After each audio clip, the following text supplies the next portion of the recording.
अब बात लखनऊ के केजीएमयू में हुए लव जिहाद कांड के आरोपी डॉक्टर रमीजुद्दीन की। ये हिंदू बेटियों के साथ धर्म का धोखा करने वाला धर्मांतरण का ये आरोपी आतंक का सौदागर निकला है और खुलासा हुआ है कि रमीजुद्दीन दिल्ली के लाल किला ब्लास्ट के आतंकी डॉक्टर मॉड्यूल के लगातार संपर्क में था। यही नहीं, वो कट्टरपंथी जाकिर नायक और प्रतिबंधित संगठन पीएफआई के संपर्क में भी था।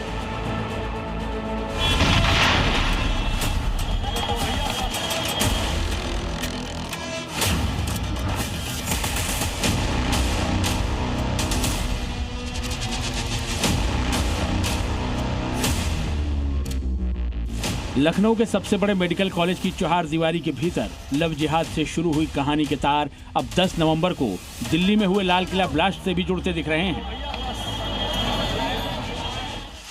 जहरीले डॉक्टर का किरदार, लाल किला ब्लास्ट से जुड़े तार। केजीएमयू का डॉक्टर रमीजुद्दीन अब तक लव जिहाद और धर्मांतरण का ही आरोपी नजर आ रहा था, लेकिन अब इस कट्टरपंथी किरदार का कैनवस और बहुत बड़ा होता नजर आ रहा है, क्योंकि इस किरदार से अब आतंकी कनेक्शन जुड़ता दिख रहा है।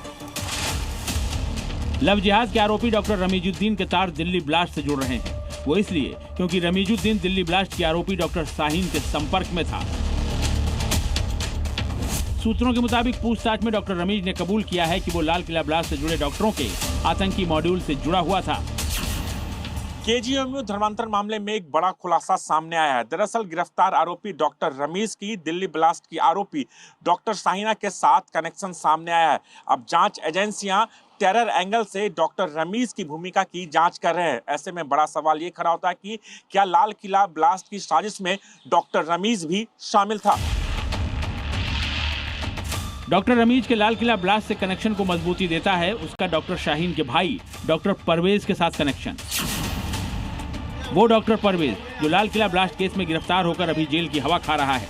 डॉक्टर रमीज आगरा स्थित एसएन मेडिकल कॉलेज में डॉक्टर परवेज से मिला था। रमीज एमबीबीएस और परवेज एमडी का स्टूडेंट था। रमीज और परवेज ने इस्लामिक मेडिकोज नाम का एक व्हाट्सएप ग्रुप बनाया था। ग्रुप में कई मेडिकल छात्राओं के साथ साथ मौलानाओं को भी जोड़ा गया था। ग्रुप से जुड़ी मेडिकल छात्राओं का ब्रेन वॉश कर उनका धर्मांतरण कराया जाता था।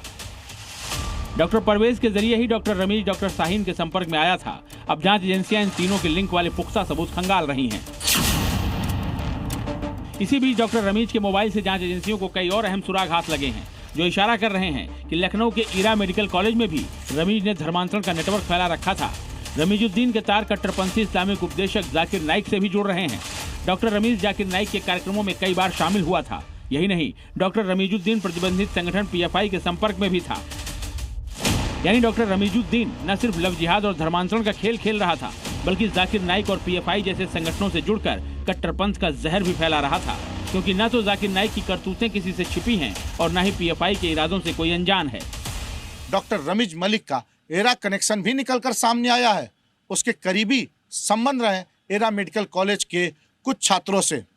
आपको बता दें तो एजेंसियां अब एरा मेडिकल कॉलेज और केजीएमयू के कुछ लोगों के ऊपर अपनी नजरें बनाई हुई हैं।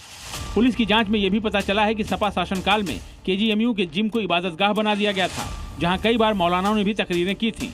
इस मामले में शिक्षक संघ और केजीएमयू प्रशासन की लापरवाही सामने आ रही है। समाजवादी पार्टी की सरकार में केजीएमयू में जिम के ऊपर एक इबादतगाह बनाई गई थी, जिसमें मौलानाओं को बुलाकर तकरीरें पढ़वाई जाती थी, नमाज किए जाते थे और लोगों को बरगलाया जाता था धर्मांतरण के लिए। और इस पूरे गिरोह को चलाता था डॉक्टर रमीज। एजेंसियां इस पूरे मामले की जांच कर रही है। केजीएमयू लव जिहाद केस से दिल्ली ब्लास्ट, जाकिर नाइक और पीएफआई कनेक्शन जुड़ने से अब इस मामले में एटीएस की भी एंट्री हो गई है। एटीएस ने लखनऊ पुलिस से डॉक्टर रमीज और केजीएमयू धर्मांतरण केस की पूरी जानकारी मांगी है। माना जा रहा है कि अभी इस पूरे मामले में कई और बड़े खुलासे हो सकते हैं। ब्यूरो रिपोर्ट, जी मीडिया।